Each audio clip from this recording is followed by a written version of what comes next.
नमस्कार, मैं हूं आपके साथ आयुषी गुप्ता।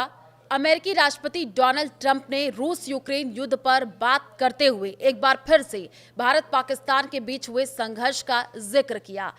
आपको बता दें कि एक रिपोर्ट के अनुसार ट्रंप ने व्हाइट हाउस में पत्रकारों से कहा कि कई बार ऐसा हो सकता है कि पुतिन वहां हो और जेलेंस्की ना हो, लेकिन मैंने दोनों को एक किया। अगर मैं आर्थिक प्रतिबंध नहीं लगाता तो इससे विश्व युद्ध भी हो सकता था। डोनाल्ड ट्रंप ने कहा कि मेरे विचार में अगर मैं ये नहीं करता तो यूक्रेन विश्व युद्ध शुरू कर देता और ये हम नहीं चाहते।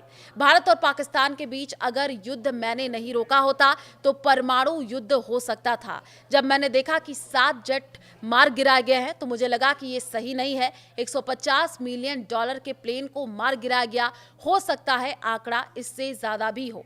भारत पाकिस्तान संघर्ष का फिर से जिक्र किया। राष्ट्रपति ट्रंप ने कहा कि मैं भारत के प्रधानमंत्री नरेंद्र मोदी से बात कर रहा था, जो एक बहुत ही शानदार व्यक्ति हैं। मैंने उनसे पूछा कि आप और पाकिस्तान के बीच क्या चल रहा है। फिर मैंने पाकिस्तान से व्यापार के बारे में बात की। मैंने पूछा कि आपके और भारत के बीच क्या चल रहा है। नफरत जबरदस्त थी। ये सब बहुत लंबे समय से चल रहा है, अलग अलग नामों से और सैकड़ों सालों से। इतने भारी टैरिफ लगाएंगे कि आपका सिर घूम जाएगा। ट्रंप ने बताया कि मैंने कहा कि मैं आपसे कोई व्यापार समझौता नहीं करना चाहता। आप लोग तो एक दिन परमाणु युद्ध में कूद पड़ेंगे। उन्होंने कहा नहीं, हम डील करना चाहते हैं।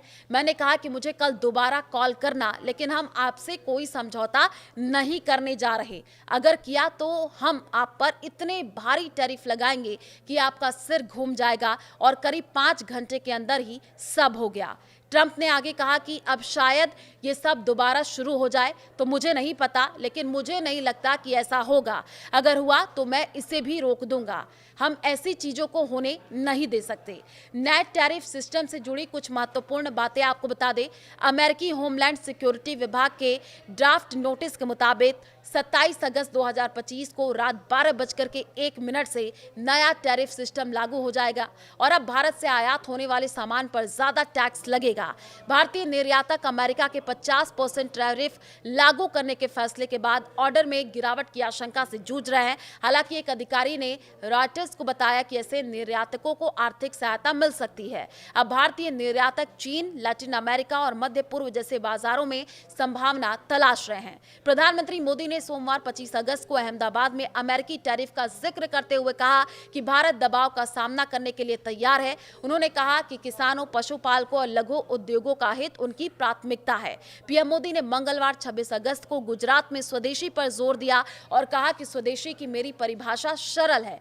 मुझे इस बात की कोई चिंता नहीं है कि ये किसका पैसा है, चाहे वो डॉलर हो या पाउंड या कहां से आता है। अहम यह है कि मेहनत भारतीय होनी चाहिए। भारत पर अमेरिका के टैरिफ कई महीनों तक चली 5 दौर की व्यापार वार्ताओं के बाद लागू हो रहे हैं, जिनमें दोनों पक्ष ट्रेड डील करने में सफल नहीं रहे। S&P ग्लोबल रेटिंग्स के मुताबिक टैरिफ में बढ़ोतरी का आर्थिक प्रभाव भारत के घरेलू बाजार के बड़े आकार से कम हो जाएगा। रिपोर्ट में कहा गया है कि रसायनों, ऑटोमोबाइल और खाद्य एवं पेय पदार्थों के निर्यात को सबसे कठिन समायोजन का सामना करना पड़ेगा। अमेरिका भारत का सबसे बड़ा कपड़ा निर्यात जगह है। चीन और वियतनाम के बाद भारत अमेरिका को तीसरा सबसे बड़ा निर्यातक है, जिसकी हिस्सेदारी 9% है। पिछले 5 सालों में भारत ने चीन की कीमत पर अमेरिका में अपनी बाजार हिस्सेदारी बढ़ाई, जो 6% से बढ़कर 9% हो गई है, जबकि चीन की हिस्सेदारी 38% से घटकर 25% रह गई। भारत का घरेलू बाजार काफी बड़ा है, जो बाहरी मांग पर निर्भरता को कम करता है और ये देश को अमेरिकी टैरिफ से बचाव रखने में मददगार साबित हो सकता है।